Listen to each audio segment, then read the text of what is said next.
Namaskaram. This dastardly terror attack in Pahalgam, Kashmir,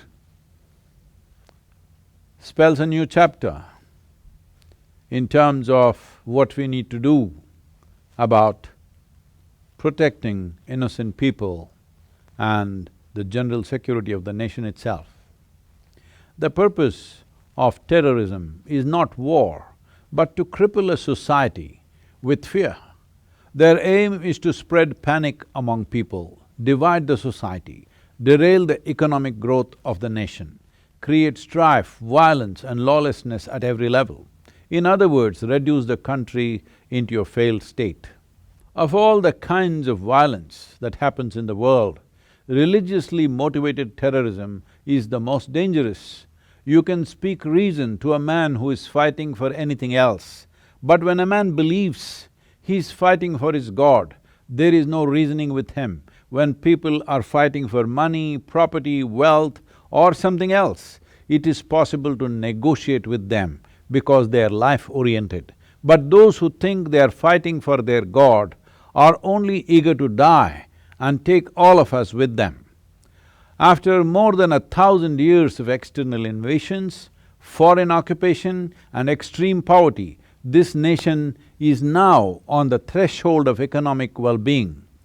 This opportunity and possibility has not come free, but out of much pain, suffering and sacrifice by generations of people before us. Therefore, it is our duty to bring their efforts to fruition and make their dreams come true. It is obvious there are certain elements who do not want this nation empowered. It is high time we defeated nefarious designs of these anti-national elements. And a steely resolve and an iron hand is needed right now.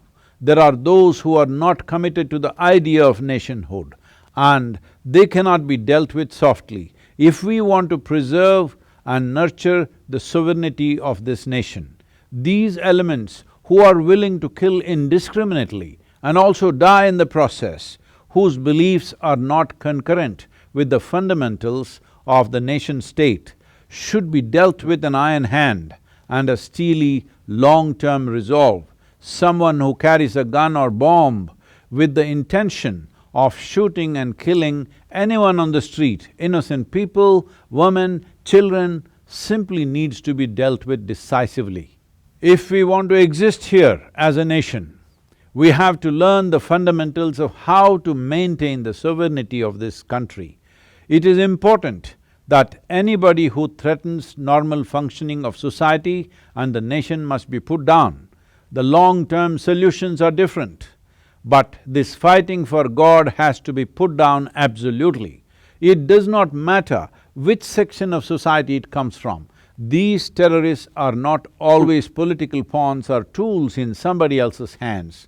Those forces who cater to such elements are always there. But when one says, let's go fight and kill people for our God, whether you directly participate in it or not, as long as you believe that your way is the only way, you are a part of it. We are still unwilling to face the fact that there are people among us within the nation who have such beliefs and intentions. Somewhere we think forces from outside the border are pulling the strings, but help is coming from outside only because people here have these intentions too. There are larger, long-term solutions for all these situations. We must nurture the integrity of the nation and a strong bonding among people of different social, ethnic and religious backgrounds. We must bring a more equal distribution of education, economic opportunities, wealth, welfare on all levels. Socio-economic development has to reach everyone so that youth do not go in the direction of terror. All these aspects have to be taken care of over a period of time, but for immediate purposes, these terror activities must be put down strongly. This lawlessness has to be brought to an end. In the larger picture, what we need for the country and the world is more inclusiveness in individuals and institutions of society. And inclusiveness is not only the fundamental nature of spiritual process, but the very basis and goal of life itself. At a time like this, it is for every citizen to realize that within the nation there can be no you versus me. It doesn't matter what our religious beliefs are, what our political affiliations are. We are one Bharat, and only as one unit we can move forward and make a difference. We are at that threshold right now, that if we do the right things in the next 10 years, there will be a glorious Bharat. Let's make it happen.